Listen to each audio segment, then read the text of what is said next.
வணக்கம்.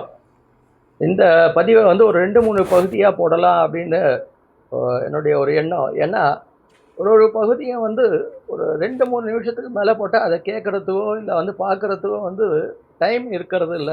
நம்மளுடைய சூழல் அப்படி. அப்ப என்ன ஒரு பதிவுன்னா, தற்காலத்துல வந்து நம்ப மக்களுக்கும், தலைவர்களுக்கும் வந்து ஒரு பெரிய இடைவெளி அமைஞ்சு போச்சு. அ ஏன்னா அவங்களுடைய தலைவர்கள் வந்து தங்களுக்குன்னு ஒரு பாணிய ஒண்ணு ஃபாலோ பண்ணிக்கிட்டு, மக்கள் கிட்ட வந்து வேறுபட்டு போயிடுறாங்க. அந்த பதவி, அந்த இது அதிகாரத்துக்கு உடனே அவங்களுக்குன்னு ஒரு அதாவது மக்களுடைய கலாச்சாரம், அவங்களுடைய நடை, உடை, பாவனைகள்ல இருந்து அவங்க வந்து தனிமைப்பட்டு போறதுனால, மக்கள் கிட்ட ஒரு என்ன சொல்றது? ஒரு ரிலேஷன்ஷிப் ஒ ஒரு தோழமை வந்து அந்த அளவுக்கு மக்கள் கிட்ட எடுபடுறது கிடையாது.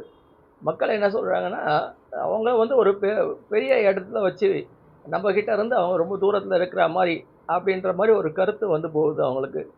அப்போ நம்ம நாட்டுல வந்து எவ்வளவோ தலைவர்கள் வந்து மக்களோட மக்களா அவங்களுடைய எண்ணங்கள பிரதிபலித்து, அதாவது அவங்களுக்கும், தொண்டர்களுக்கும் எந்த விதமான ஒரு பாகுபாடும் இல்லாத அளவுக்கு இருந்த காலங்களும் உண்டு.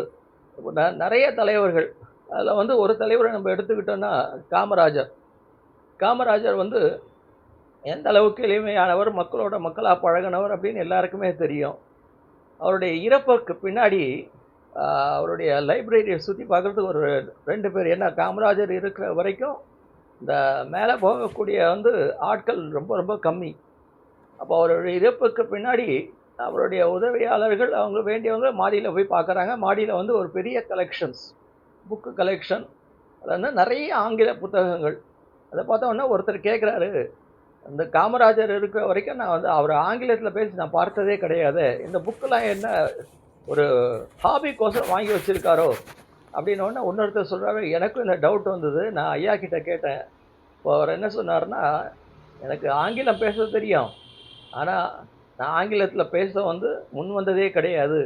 ஏன்னா, என்னோட பழகுனவங்க, என்னுடைய மக்கள் எல்லாமே ஒரு சாதாரண மக்கள். ஒரு எளிமையானவர்கள். நான் ஆங்கிலம் பேசினா, அவங்க கிட்ட இருந்து என்ன வேறுபடுத்தி பார்க்கக்கூடிய ஒரு எண்ணம் அவங்களுக்கு வந்துரும். இவர் என்னவோ படித்தவர் அப்படின்ற எண்ணம் என்கிட்ட அணுக அவங்க தயங்குவாங்க. அதனால என்னுடைய இத நான் என்னைக்குமே அவங்க கிட்ட காட்டிக்கிட்டது கிடையாது. அதனால அவங்களுடைய ஒரு என்கிட்ட ஒரு நெருக்கம் அந்த அளவுக்கு அதிகமா இருந்தது அப்படின்ற ஒரு வார்த்தைய சொன்னாராம். அப்போ ஒரு தலைவர்னா தன்னுடைய எவ்வளவு பெரிய ஒரு போஸ்ட்ல இருந்தாலும், அத வந்து மக்கள்கிட்ட வெளிப்படுத்தாம, அவங்களுடைய அருகாமை, அவங்களுடைய நெருக்கத்தை அதிகப்படுத்தக்கூடிய ஒரு ஆடையிலும் சரி, பண்பாட்டிலும் சரி, தோரணையிலும் சரி, அவங்களுடைய பாஷை பேசி, அவங்களோட பழகி, அத இருந்த தலைவர்கள் நெறைய பேர். இப்போ இந்த பாங்கு வந்து தற்காலத்துல வந்து ரொம்ப குறைஞ்சு போச்சு. அதனால தான் மக்கள்கிட்ட அந்த அந்யோன்யம், தலைவர்கள் கிட்ட இருக்கக்கூடிய அந்த நெருக்கம் வந்து இல்லாம போயிடுத்தோ! அப்படின்ற ஒரு நிலைமை வந்து இப்போ ஏற்பட்டு போச்சு. இந்த நிலைமை மாறணும். தலைவர்கள் வந்து மக்களோட மக்களா அவங்களுடைய உணர்வு, அவங்களுடைய பாஷை, அவங்களுடைய நடை, உடை இதெல்லாம் ஒரு பின்பற்றி மீண்டும் அந்த நெருக்கம் ஏற்பட வேண்டும். அப்படின்ற ஒரு நோக்கத்துல தான் இந்த பதிவு. மீண்டும் இதே மாரி ஒரு பதிவோட சந்திக்கிறேன். இதனுடைய தொடர்ச்சியும் அடுத்த இதில பார்ப்போம். நன்றி, வணக்கம்.